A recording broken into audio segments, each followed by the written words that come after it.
cylinder engraved with 3 A's framed within a circle. The A's stand for our most treasured roles, listed here in order of importance: autodidacts, anarchists, atheists.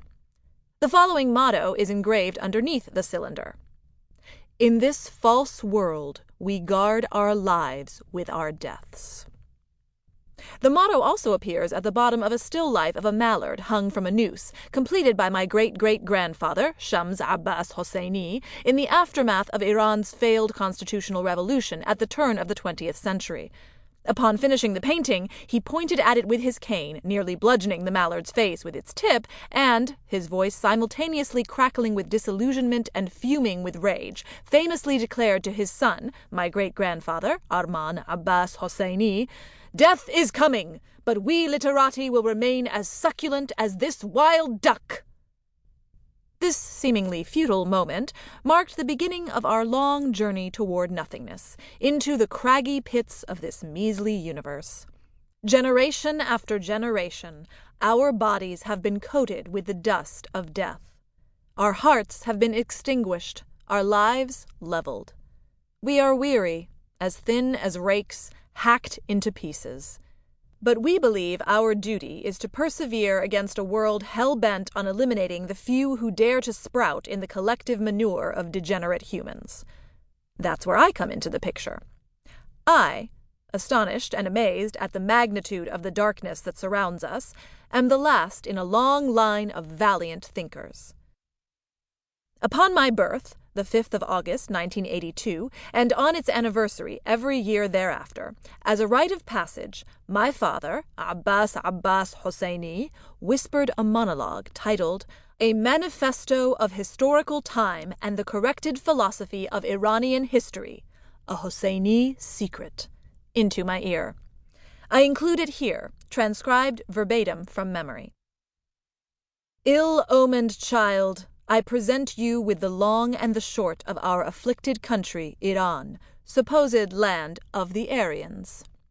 In 550 B.C., Cyrus the Great, king of the 4 corners of the world, brave and benevolent man, set out on a military campaign from the kingdom of Anshan in Parsa near the Gulf, site of the famous ruins of Persepolis, to conquer the Medes and the Lydians and the Babylonians. Dariush and Xerxes the Great, his most famous successors, continued erecting the commodious empire their father had begun through the peaceful seizing of neighboring peoples. But just as facts are overtaken by other facts, all great rulers are eclipsed by their envious competitors. Search the world east to west, north to south, nowhere will you find a shortage of tyrants, all expertly trained to sniff out weak prey. Eventually, Cyrus the Great's line of ruling progeny came to an end with Alexander the Great, virile youth whose legacy was, in turn, overshadowed by a long line of new conquerors, each of whom briefly took pleasure in the rubble of dynasties past. Every one of us in Iran is a hybrid individual best described as a residue of a composite of fallen empires. If you were to look at us collectively, you would see a voluble and troubled nation. Imagine a person with multiple heads and a corresponding number of arms and legs. How is such a person, one body composed of so many, supposed to conduct herself? She will spend a lifetime beating her heads against one another, lifting up one pair of her arms in order to strangle the head of another.